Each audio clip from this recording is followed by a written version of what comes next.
We'll hear argument first this morning in Case 16-369, County of Los Angeles versus Mendez. Mr. Rosenkranz. Thank you, Mr. Chief Justice, and may it please the Court.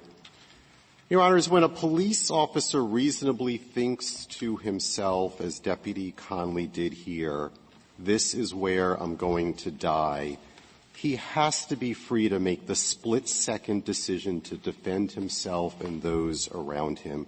Any legal rule that says that that is unreasonable is untenable. You know, I have it is a very moving statement and one that I totally agree with.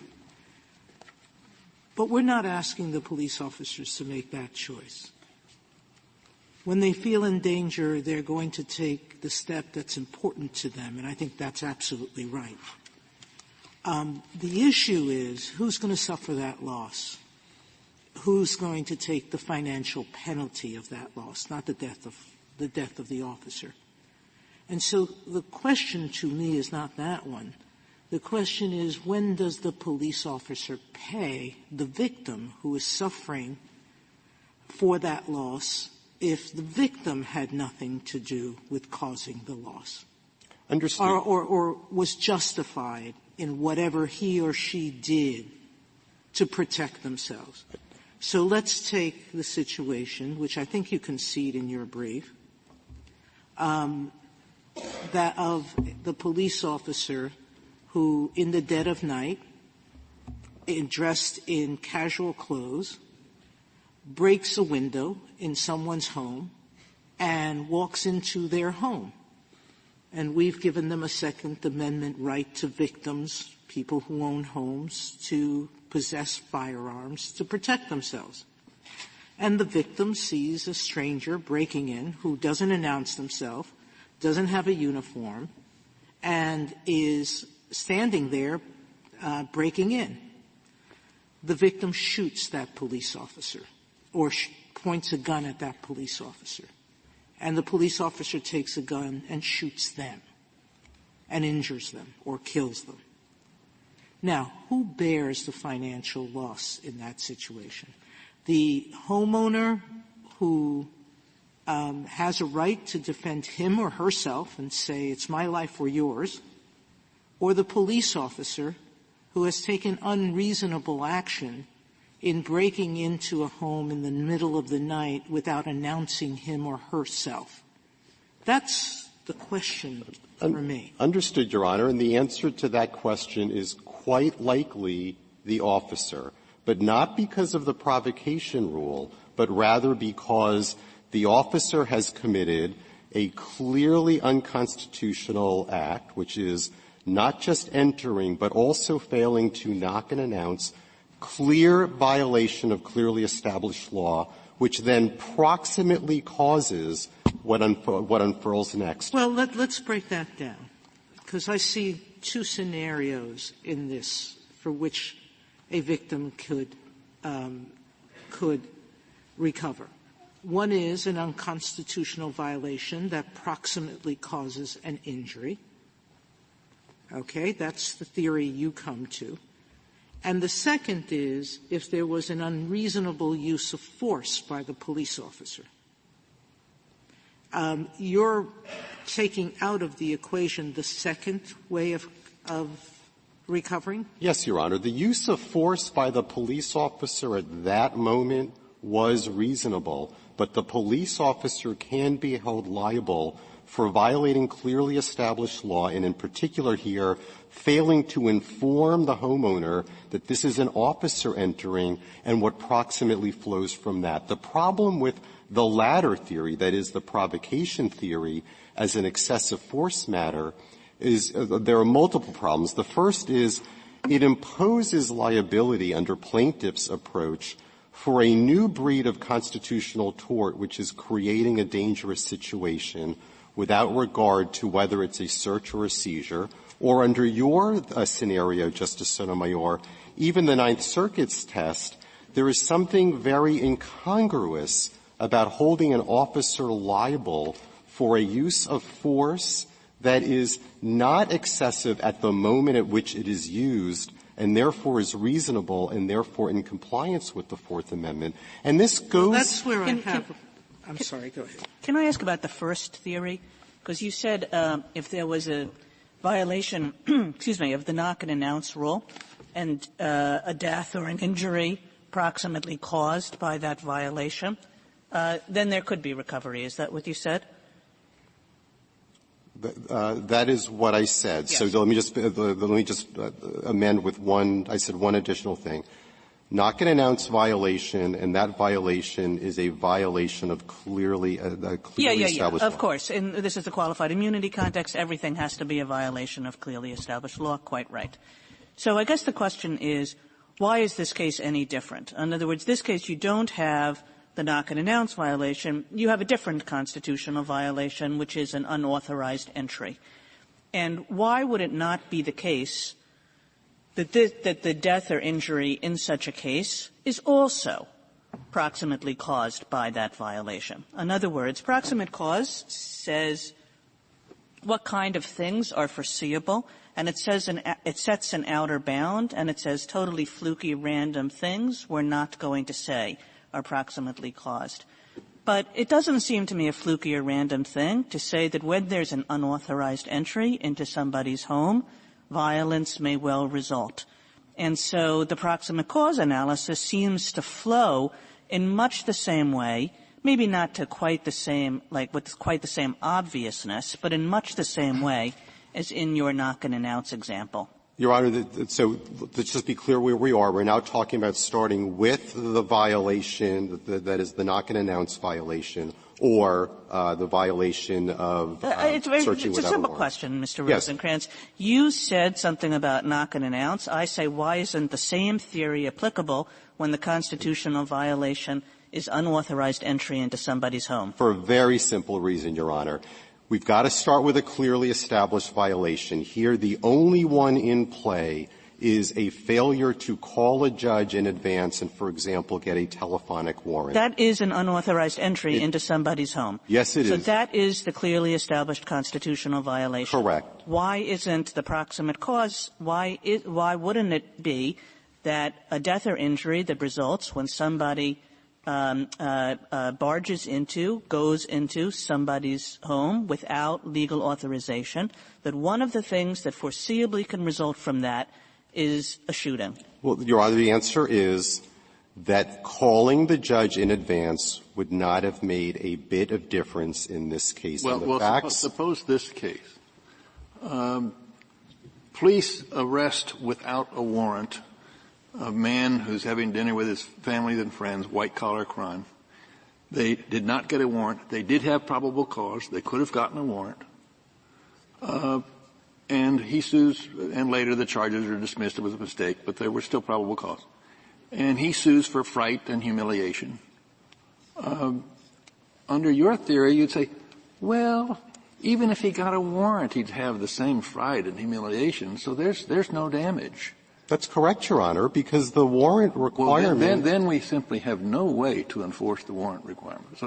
So you stand by the proposition that if there is an unlawful entry, an unlawful arrest, because of a lack of a warrant, no damage because the arrest would have happened with the warrant anyway. Your Honor, I'm not saying — You want us to write that in the law. I'm not saying no damage, but certainly not the physical injury that occurred here. But let me play out the reason for the answer, Your Honor. Let's stick with this hypothetical. Under your view, we're saying that you cannot sue for damages and humiliation if there's an entry without a warrant, if there had been probable cause otherwise. That's the rule you want us to announce. If the search — and if that's so, I'd like the citation for that case. Your Honor, if the search would have happened no matter what, yes. Now, maybe humiliation, sure, because I mean, if the warrant would have prevented that humiliation, then you could sue for it. No, but let's assume that it wouldn't. In fact, it would have been even worse because the judge would have ordered the arrest. Then there's definitely no damage. But let me just link Can you tell me if Paula Jones on your theory? I'm Paula Hughes.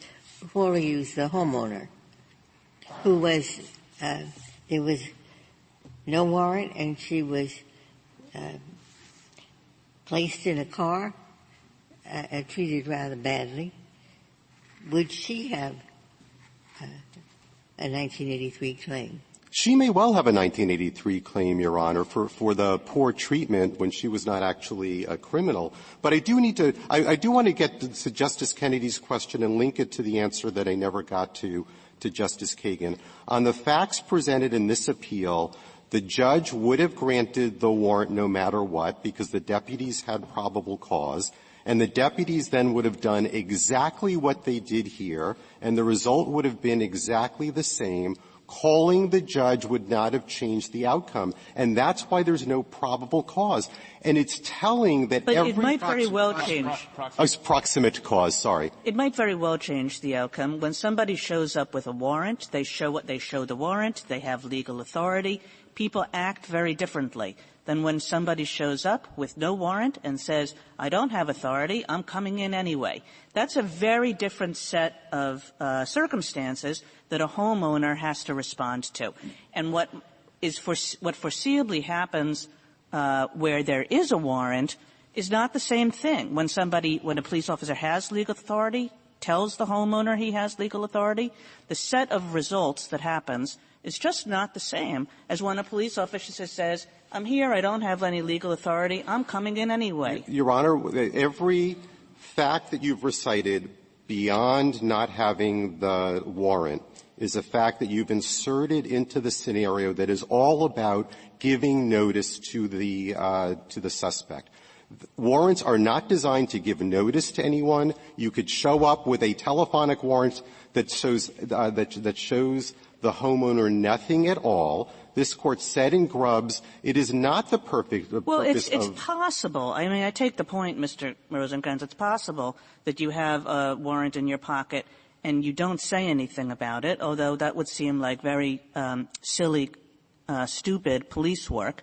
But the prototypical case when somebody has a warrant is that they tell a homeowner they have a warrant and that they have a right to be on the premises. That's what usually happens. And similarly, what often happens is that when somebody doesn't say that to a homeowner, they are making it far more likely that violence will ensue. And certainly, the kind of violence that could ensue is not the kind of fluky, random stuff that is filtered out by a proximate cause inquiry. Your Honor, I disagree. The reason officers announce themselves before executing a warrant is not the fact that they have a warrant, but because there is a separate constitutional command of knocking and announcing with or without a warrant. That was a separate mistake that the officers made here. That was held to be not a violation of clearly established law and therefore cannot be the basis of liability. And it is telling that every time plaintiffs refer to what caused this injury and every time the Ninth Circuit refers to what caused this injury, it is a reference to startling, unannounced, without warning, without notice, all of the things that you've woven into your hypothetical. That is not the violation of clearly established law here. The violation of clearly established law here was the failure to get a search warrant in advance. And search warrants, this Court held in Grubbs, are not designed to provide a topic of conversation or to provide notice to the suspect. Knock and announce is designed to provide notice, but that can't be a basis of liability here. Why is everyone breaking it down in this way? That's what I'm having trouble with. Well, Your Honor, why not just say, look, there was a seizure. They killed him or wounded him. It's a seizure. No, in fact, the question is, was that seizure, i.e. shooting him, was that seizure unreasonable and clearly unreasonable? And the answer to yes is, yeah. Look at all the circumstances. There's one. They went into the house without even telling the woman, then they they go into the other house without a warrant, without telling anybody. I'm not saying that those are independently violations of the Constitution, though they might be. Well, Your Honor, but you look at the whole situation, say, you know what this is like? It's like the classic tort case. Somebody pushes somebody else into the street where he is run down by a negligent driver. Is the individual, there's a supervening cause, negligent driver, of course they're liable. Because That's what happens. You expect negligent drivers, and similarly, you expect people to defend themselves. What's wrong with that? Well, Your Honor, what's wrong with that is that this Court's methodology is to, especially in cases involving personal liability to officers, is you start with a violation of clearly established law. You started, Justice Breyer, with the seizure. The seizure was not a violation of clearly established law. If you break it down temporally, second by second. But if you look at the whole situation. Right. So I see my rebuttal time has started. Let me answer Save your rebuttal. Let me answer very briefly, though, that what you've done now with the excessive force piece is to focus not on the decision that the officer makes at that moment, which is the critical decision under Graham, but to find that what he did was unreasonable, even though the Court of Appeals and the district court found it to have been unreasonable at that moment. Thank you, Your Honors. Thank you, counsel.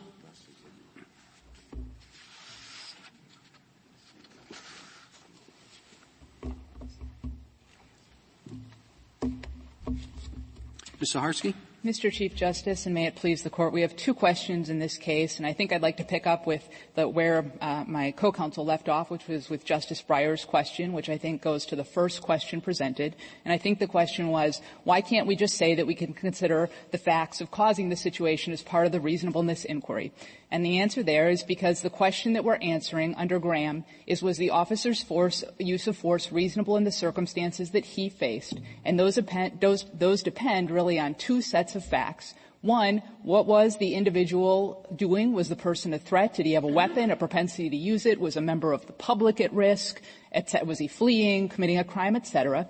And two, how did the officer respond to it? What were the officer's options? Was the officer's use of force proportional, et cetera? It doesn't ask whether the police officer created the situation. It takes stepping into the shoes, the situation the police officer. So why is it that every Graham case we look at, all of the car chase cases, every single one of them, when we're talking about the situation facing the officer, we look at everything the officer and the victim did that led up to the moment of confrontation, because all of the facts that you point to as the police officer's knowledge of the victim are facts that usually are intertwined with what led up to the incident.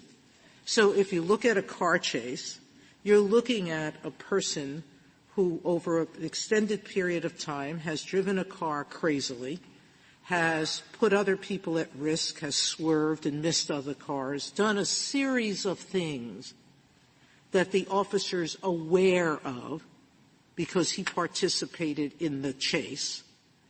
And at the moment that he's looking at what the defendant is doing, he's saying, he drove the car and almost hit another car. He's pointing the car at me. He's going to hit me. But you're looking at both sides of that equation. You're not ratcheting it up on one side.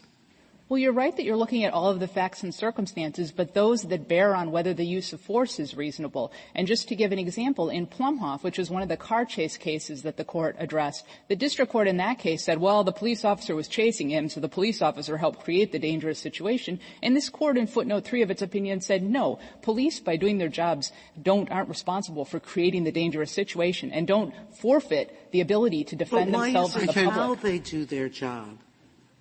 Because they have to know what reasonable people will do. I mean, if a 1983 claim is a tort claim, and if they jump in front of a car of a total stranger on the street and the person is coming at them, should that person behind the wheel bear the brunt of an injury? Because the police officer says, the car was coming towards me, so to save myself, I pulled the gun and shot them. Even though this is Joe Blow, who's never been arrested, doesn't own a gun, never knew the officer had jumped into the street. If a normal person did that, they'd pay for that victim's injury. Why does a police officer get a pass on that? Well, as a general matter, Section 1983 is about courts setting clearly established constitutional rules for the police that the police have to follow. It's not a question of asking whether the police just behaved reasonably in the abstract, but in terms of each thing that the police officer did and whether it followed the established rules. So is it possible rules for a police officer to pull a gun and shoot a driver that has no guilt associated with him or her? Not an armed felon, just a normal person, to stumble into the street and say, I'm a police officer, I'm going to seize that person and stop myself from being injured by shooting that person? Well, I think you would ask in that question whether there really was a threat that the officer was responding to, and I think you're positing a situation in which there really wasn't a threat there. But I think in this circumstance, everyone recognized that there was a threat facing these officers who are going about doing their police business in good faith, and they see a person pointing what appeared to be a gun at them. And what the Ninth Circuit said is, we're going to second-guess everything else that you did that day, and even though this use of force was reasonable under Graham, we're going to hold you liable for it. Counsel, I just want to put the discussion so far this morning in the right framework. We're talking about the second question presented, right? None of this seems to me to be involve the provocation rule in the Ninth Circuit. At least the question about did they get a warrant, did they not announce. How do you understand the Ninth Circuit's provocation rule in distinction to what we've been talking about in terms of proximate cause and things like that? Sure. The provocation rule takes, under the Ninth Circuit's precedent, a reasonable use of force and deems it unreasonable because the police made an earlier constitutional mistake. And we think that that is just flatly wrong. You should. So as that's described, I mean, is the label what's wrong? I would think of provocation as something fairly immediate, something that causes the pulling of the gun by the victim or something like that. I don't think of it as provocation that you should have gotten a search warrant earlier in the day, but you didn't, and that led to this. I mean, the thing that's wrong is what the Ninth Circuit is doing, which is saying the police created the situation by doing things that are not constitutional violations, but that the Ninth Circuit later finds, with the benefit of 20/20 hindsight, to be unreasonable. And that's actually what we've seen. We've had this doctrine in the Ninth Circuit for 20 years now. It's incredibly ill-defined, does not put in place clear rules for the police. And the kinds of things that the Ninth Circuit is second-guessing is maybe the police should have used a hostage negotiator for longer before going into the house in Alexander. That's one with the sewage seeping outside of the house. They tried to spend a month trying to talk to that guy. They went to his house, used a hostage negotiator. Or the situation in Sheehan where there was a very difficult situation with a mentally ill woman who was threatening the police, and the Ninth Circuit said the police should have tried to calm down the situation for longer. I mean, these are incredibly difficult determinations that are being made, and under the Ninth Circuit's rule, the Ninth Circuit's just second-guessing, doing exactly what this Court has said shouldn't be done. But isn't that a little bit different than the provocation rule at 25A where they say there was no warrant and therefore there's liability? Those are two different things. Right. We understand those to be the two alternative holdings from the first question presented and the second question presented. So the second question presented isn't talking about whether the use of force is constitutionally excessive, clearly established violation. It's talking about was there a violation with the entry and did that proximately cause the damages at issue? And if I can address that question, we just think there's a fundamental problem with the United States. Can I just do you agree in general, before you address the question in particular, do you agree in general with that framing that if there is an independent constitutional violation and if it does proximately cause the injury, then there's a 1983 action? In general, yes. I mean, 1983 imposes liability and damages for clearly established constitutional violations. And although this Court has had very few opportunities to address causation in the Section 1983 context, it has said that as a general matter it would start with tort law principles, and I think that those would include proximate causation and superseding cause principles. But we have a problem in this case in what the Ninth Circuit found was the proximate cause of the injuries in this case was the failure to knock and announce. But the failure to knock and announce was not a violation of clearly established law. The officers have qualified immunity for that. So that seems fair enough, but then the question might become, whether here or on remand, whether an unauthorized entry where there was a clearly established violation, whether one could say that that was the proximate cause of the shooting. Yes, and I think there's two answers to that question, one about this case and second more generally. About this case, the analysis by the Ninth Circuit was that it was the knock and announce and not the warrant. And if I could just illustrate this, in this case you had officers that did not have a warrant and did not knock and announce, but imagine that they did have a warrant and still didn't knock and announce. What the Ninth Circuit said was the problem was the startling entry. So with or without the warrant, you would have had this problem from the knock and announce, but as we discussed, the knock and announce is immunized. As a general matter, I think the point that petitioners were making an argument and in the brief is well taken, that the scope of the risks for a warrant violation as opposed to the scope of the risks for a knock and announce violation are very different. But one of a warrant violation is just it's just saying unauthorized entry. And the question is whether it's within the normal scope of the risk that an unauthorized entry produces violence. Not that it always or probably produces violence, but that it might produce violence in the way we kind of ask when we do proximate cause analysis. Right. And I don't think that we would say that an unauthorized entry itself normally produces violence when you're talking about — It doesn't have to normally. It doesn't have to more proximate cause. You know, proximate cause is just we filter out the really fluky stuff. Well, we understand proximate cause and the scope of the risks being what are the natural and probable consequences of your actions? What are the risks that make the conduct tortious? What bad things do you think are going to occur if you do this? And in the warrant context, we're talking about police showing up at the door. And no, we don't think that it is generally a reasonable reaction when police show up at the door with or without a warrant that you'd react violently. And that's what Grubb said, is that when the police come to your door, you submit at that time and that you can challenge the warrant in court later. Could I have one more sentence? Well, and also if you could get to Justice Kennedy's hypothetical. Okay. Just to finish this, but the court has recognized that you have a problem in the knock and announce context, that you don't know that they're the police. And so in that context, there really is a potential risk of violence. Once you know that they're the police, a citizen is expected to stand down. Justice Kennedy's hypothetical, if I remember it, I think is an arrest without probable cause and the damages that follow. No, there is probable cause, but there was a failure to get a warrant. Yes. And there should have been a warrant. Right. I think the question you would ask in that case is the normal proximate cause question about what kind of damages, would there be from a failure to get a warrant in those circumstances? What's natural and foreseeable? So I wouldn't say. And if the humiliation is the same either way, no damage? I'm not saying that it depends on whether proximate cause and you could have gotten a warrant. I'm just saying that you look at what actually happened and determine the natural and probable consequences from that. I mean, the court, just maybe one more sentence, the court has not had a lot of opportunities in the 1983 context to work out these probable cause cases. I think in some of the court's other opinions, you've said probable cause is a very flexible concept. Courts of appeals have a lot of experience doing it, this court less, and that's why we would say to decide the second question presented very narrowly and knock it into all of these questions. Thank you. Could I ask a follow-up question on that?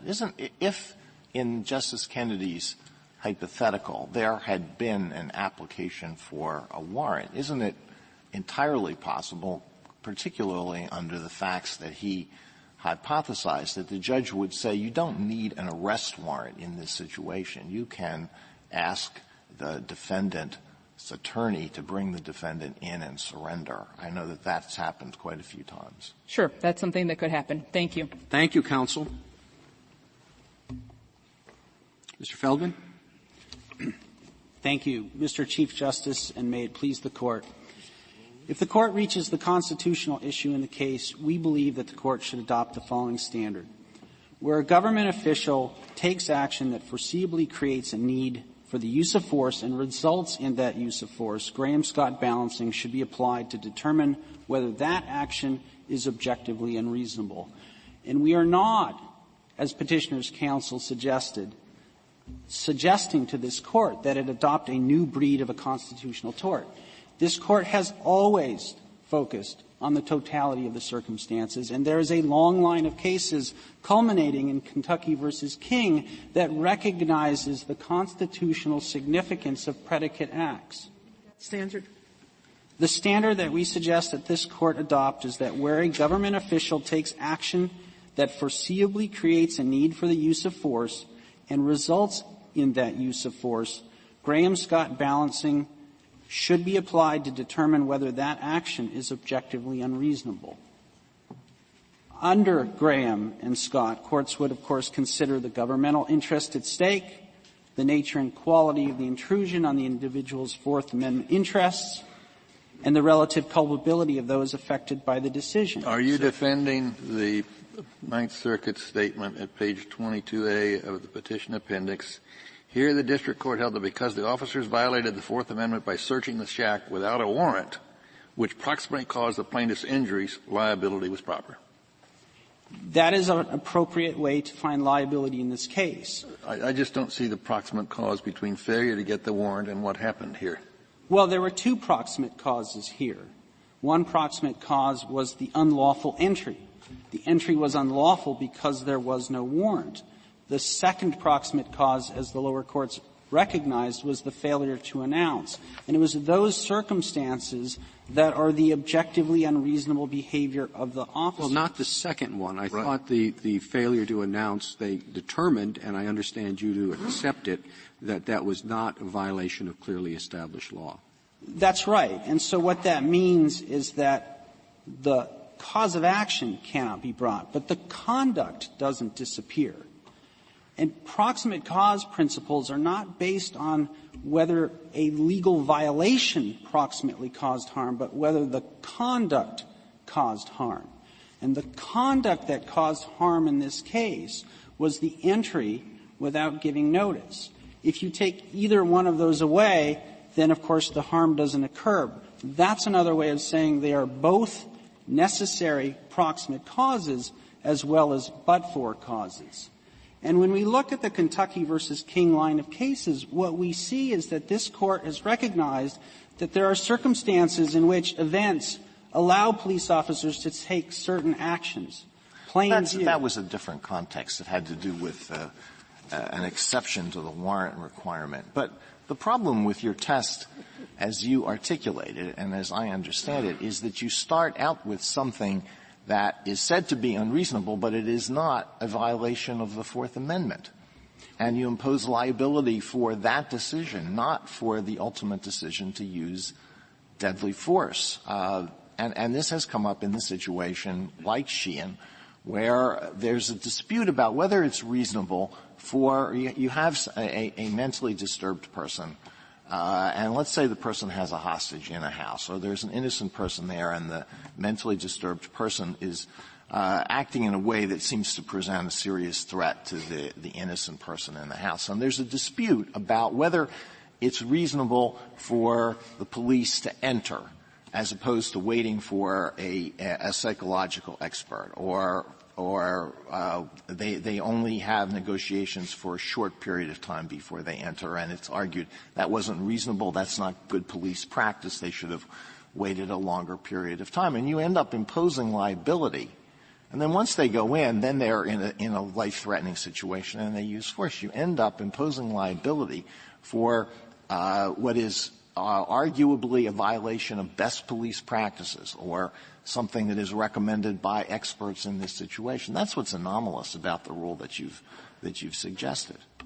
I wouldn't agree that it's anomalous, but I also think that, at least in this case, unlike in Sheehan, the Court doesn't have to decide whether objectively unreasonable behavior alone is enough, because we also happen to have an unlawful entry, which wasn't present in the Sheehan case. When the officers entered, they were no different than trespassers. And well, that's a different way of looking at the situation, and I agree that that's the question that you would think you would address under the Fourth Amendment. You start out with the Fourth Amendment violation, and then you say, did it proximately cause the use of deadly force? But not the rule that you suggested, where you start out with something that isn't a violation of the Fourth Amendment, whether or not it represents the best police practices or not. Let me give you a few examples, Justice Alito, of why it's important to focus on the predicate conduct. These are real-world examples in decisions that have been and circumstances that have been addressed by the Department of Justice and this Court. In Chicago, there's a problem with officers who jump out of unmarked cars wearing plain clothes, brandishing guns. It's not a constitutional violation. There's no seizure, but it's clearly unreasonable, and it leads to the unnecessary use of force. Well, it may very well be a seizure. If they interfere with the liberty of the person who they approach, then it's a seizure. It's a stop.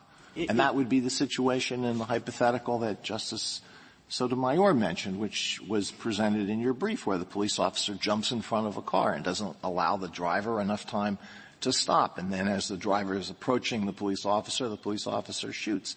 That's a seizure. And so you look at the entire seizure, the jumping in front of the car, plus the ultimate shooting to determine whether it's reasonable. And there's nothing wrong with that approach either. In the Kentucky versus King argument, I think Justice Kagan referred to that as the holistic unreasonableness approach.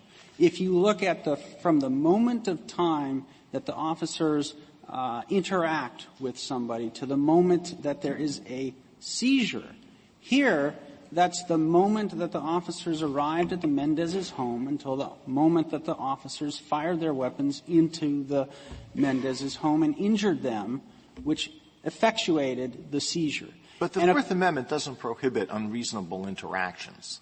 What it prohibits is unreasonable searches and seizures. So it's entirely appropriate to look at the whole seizure, but not this chain of interactions that includes a lot of things that happen before there ever is conduct that implicates the Fourth Amendment. Well, in the examples that we've given where the police officer goes into someone's home in the middle of the night or stands outside someone's home brandishing weapons or jumps out of a car brandishing weapons, that's the beginning of the interaction. And if we look at the totality of the circumstances, as this Court has repeatedly mandated, among those circumstances is the objectively unreasonable behavior of the officers that foreseeably and directly leads to the use of force.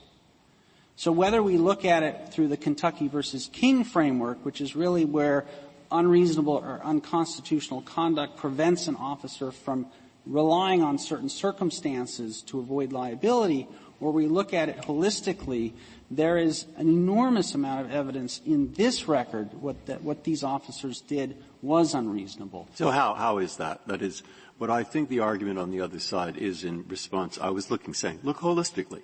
The seizure is the shooting and his injury. Okay? Right. Question is, would any reasonable person think that that was unreasonable? Now, we break it down. Not unreasonable to the shoot in the situation.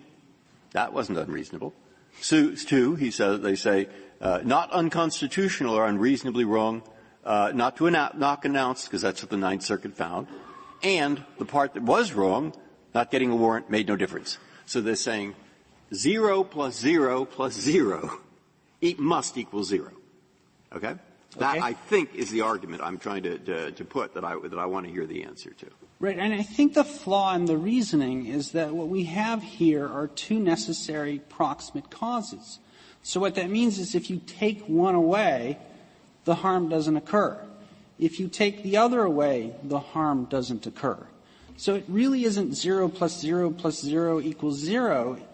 Each of these actions, the entry and the entry without notice, were necessary. I don't see you say if you take away one that if you take away the failure to get the search warrant, the harm still occurs.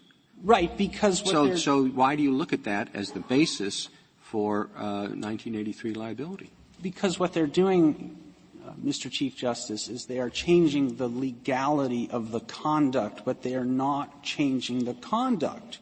When you change the legality of the conduct, but you don't change the conduct, of course the same then it's results not. occur. And this, I think, is the argument on the other side. Then it's irrelevant.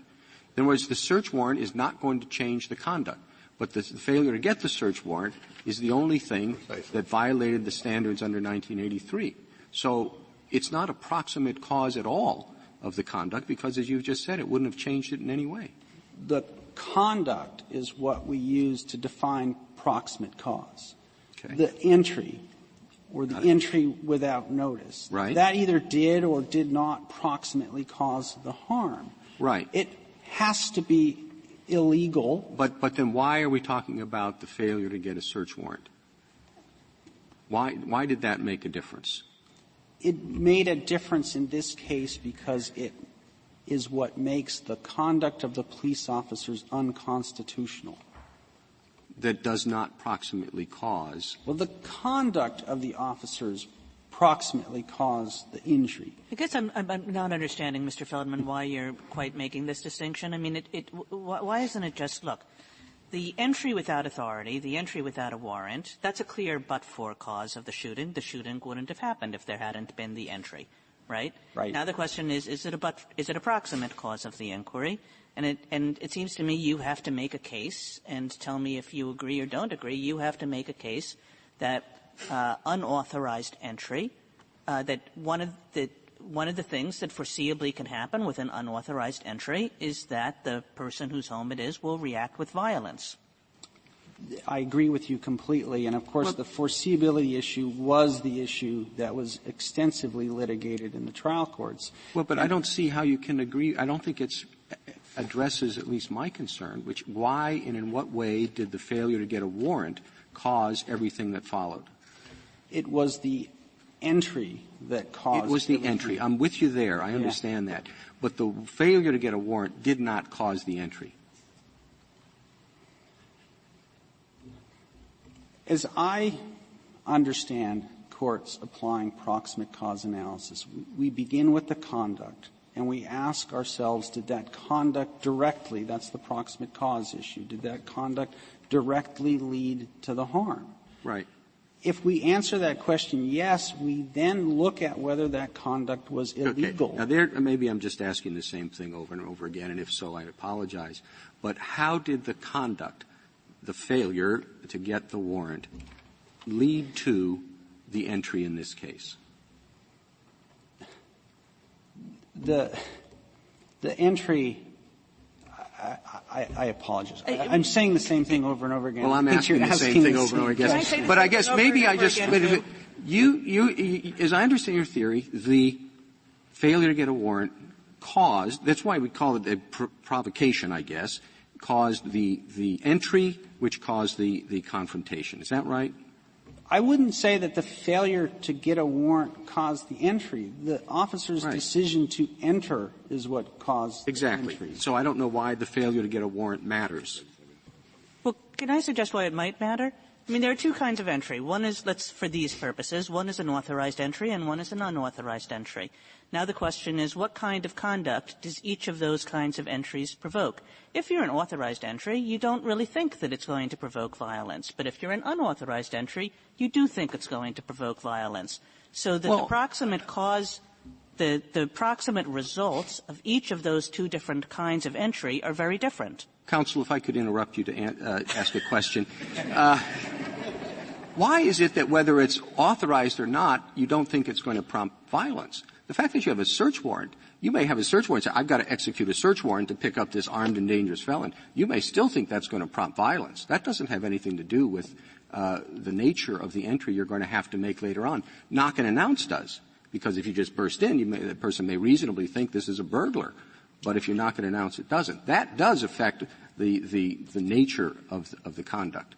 But having a warrant, whether it's authorized or not, doesn't.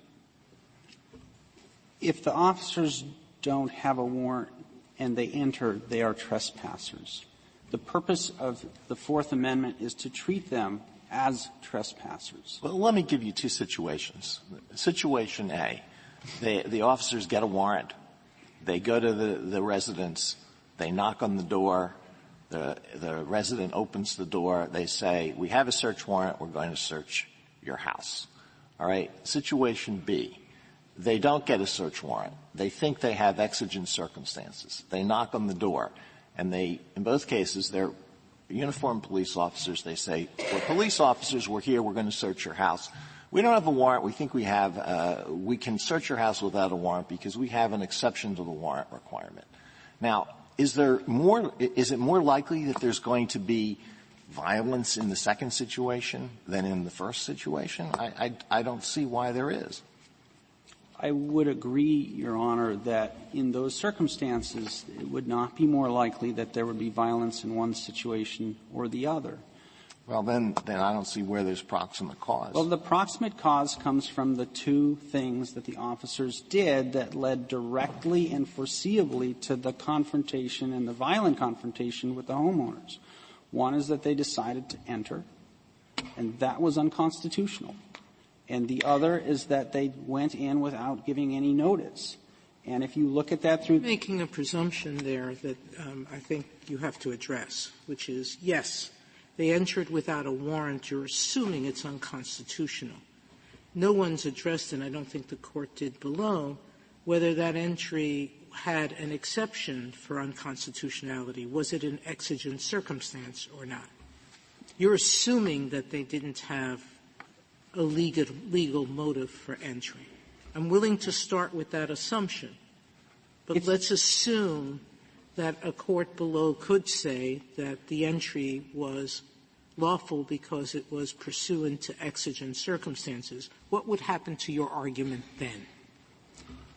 Well, let me start by clarifying that the courts below did, in fact, address the full panoply of exceptions to the warrant clause. So we're assuming that the entry was unlawful.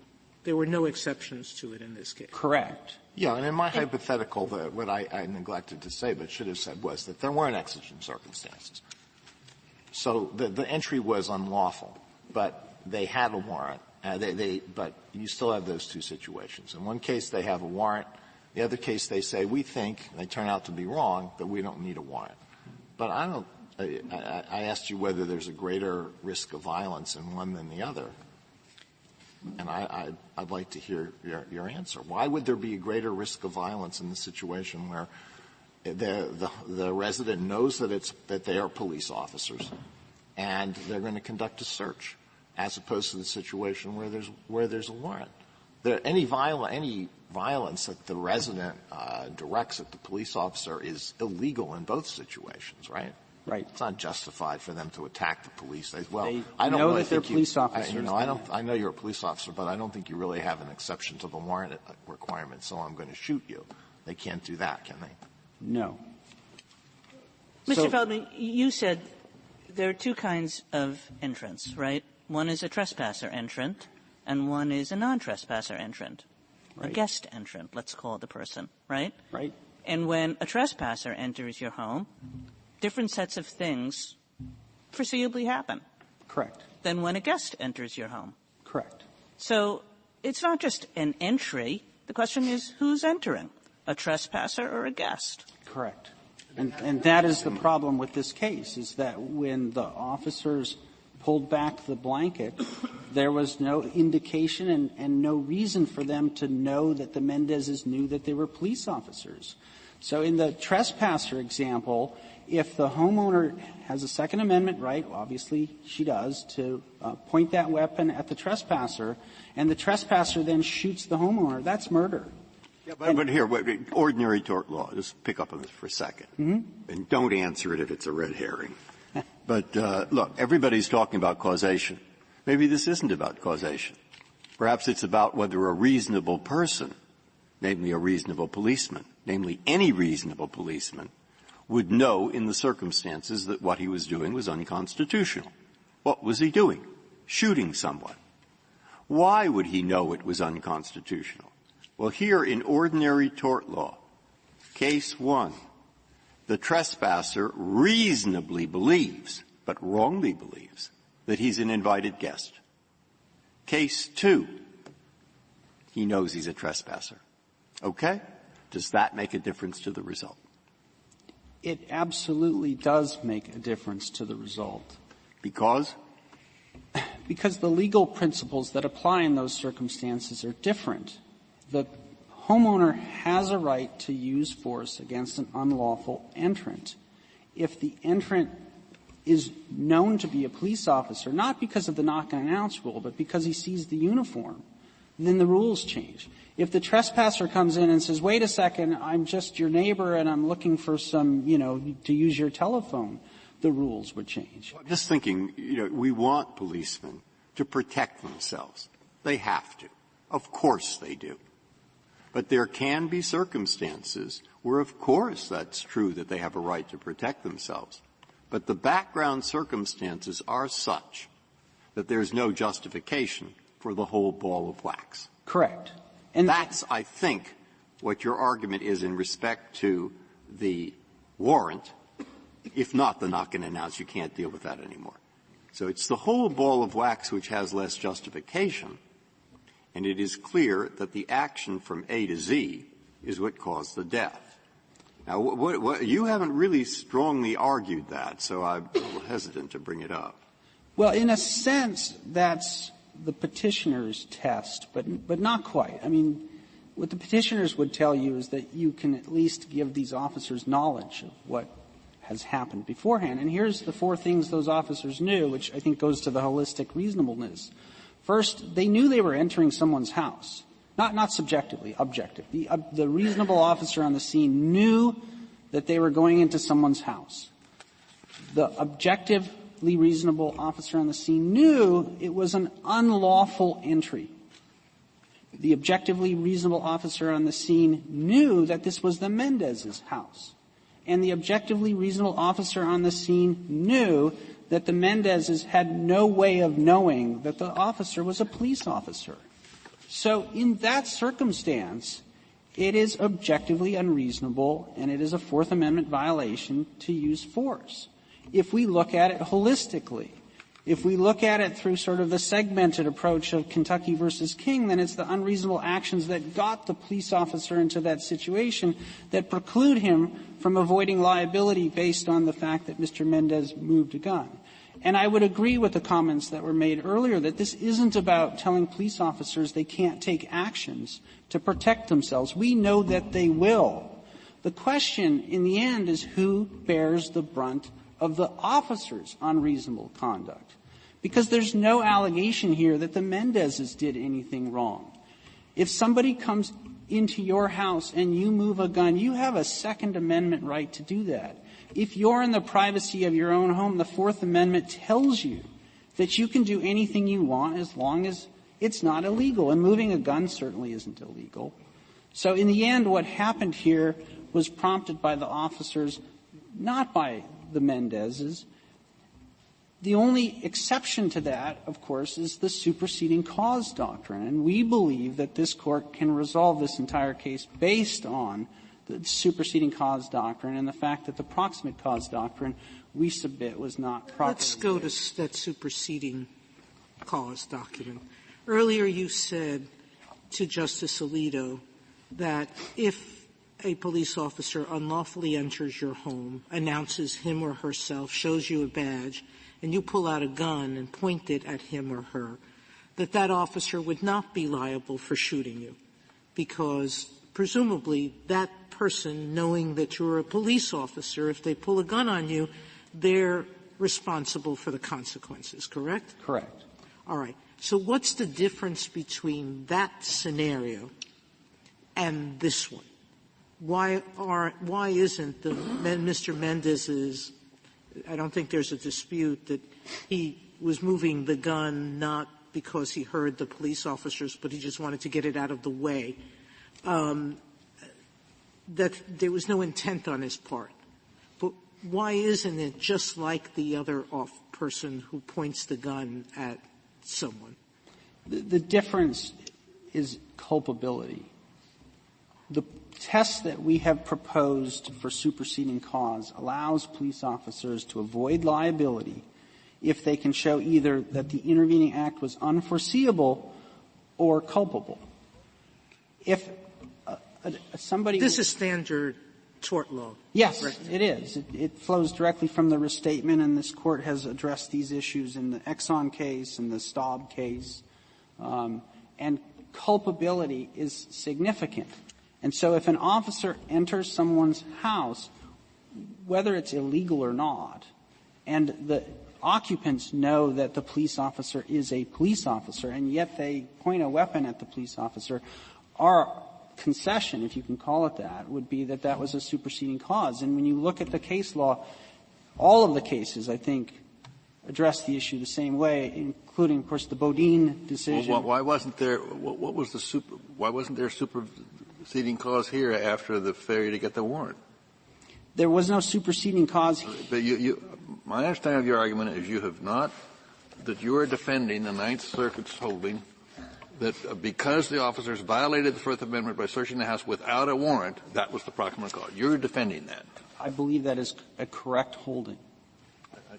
I think that's a difficult position to defend. Well, had it not been for the entry, there would not have been any shooting. And I recognize that's but-for causation, and I don't mean to rely on but-for causation, because then we have to go to the next step, which is proximate cause. And that's a question of directness on the one hand versus remoteness on the other. The unlawful entry, that's the action. The entry led directly to this shooting. And so the proximate cause chain is not attenuated. It is extremely direct. Well, I think that's the correct way to argue the case, and based on that, then we can have our discussion as to whether or not it was indeed proximate. Thank you. If the Court doesn't have any questions, I will conclude simply by saying that this is a case, quite specifically, about how citizens ought to act when they are dealing with known law enforcement officers. When people know that they are dealing with known law enforcement officers, nobody goes anywhere near a gun for fear of being shot. But Mr. and Mrs. Mendez never had that opportunity because the petitioners here decided to enter their home without warning, without a warrant or consent, and in violation of clearly established Fourth Amendment law. We ask that the damages award be upheld. Thank you, counsel. 4 minutes, Mr. Rosenkranz. Thank you, Mr. Chief Justice. Well, let me start with Justice Kagan's question. Does a warrantless opening of a door create a different risk from a opening of a door having called a judge and received approval in advance? The answer is no, and it goes directly to one of the last things Mr. Feldman was saying. An officer in broad daylight, in full uniform, when he simply opens a door, is not expecting to be faced with a gun a foot away from him. Wait a minute. This wasn't in the middle of the day. Yes, it was, Your Honor. It was 1 p.m. 1 p.m. in the afternoon. Yes, Your Honor. Middle of the day. He's drenched in sunlight. Now, he does not know that Mr. Mendez will not recognize him as a police officer. That goes to Mr. Feldman's point about culpability. Culpability has to be viewed from the perspective of the officer. That is what we are doing in 1983 cases, and that's what Graham says you have to do. From his perspective — We didn't have the technicality about the knock and announce. Let's assume that this was a separate house, so it required a knock and announce. There's nothing about the closure or anything. Then, would you recognize that they had a good 1983 case? They would have a much better 1983 case, Your Honor. Much better, or would they would have? There would still be a discussion to be had about whether when an officer shows up in full uniform, someone should expect to understand that he is an officer. But let's just broaden that to Justice Breyer's question about looking at all of this holistically. First, this Court has said you don't look at it holistically. Hudson says you break up the warrant requirement from the knock and announce requirement. That is what this Court did. And that's what this Court should certainly do in a liability case. But let's go holistically. Put yourselves in the shoes of these deputies, which is what 1983 says and Graham says we're supposed to do. You are not looking to hurt anyone. You're doing your job, which is to apprehend someone you believe to be armed and dangerous. You look at a shack. You believe there's no way on God's earth that anyone would live in that shack, a conclusion that a judge later concludes was unreasonable, but credits that was a firmly held belief by these deputies. You move a curtain back in broad daylight, but in the darkness you see the silhouette of a gun pointed at you and it's only a foot away from your face. You think it's O'Dell, the armed and dangerous person who you think is hiding in this shack. You reasonably think this is where I'm going to die, and you have only a second to decide what to do. Any rule that says that you can't fire in that circumstance is an untenable rule, whether you look at it from the perspective of proximate cause going forward or you look at it from the perspective of the provocation doctrine moving backwards. When this Court talks about the totality of the circumstances, yes, an officer should be absorbing the totality of the circumstances, but only with a view, when you're talking about the seizure, only with a view toward understanding what is the risk I'm facing here and now. That's the question he has to answer in that split second. And the risk that he is facing here and now has nothing to do with whether he committed a mistake earlier on. His life and the lives of the people he's protecting do not matter any less just because there was a mistake en route to the confrontation. If there are no further questions, we respectfully request that the Court reverse the Ninth Circuit's judgment. Thank you, counsel. The case is submitted.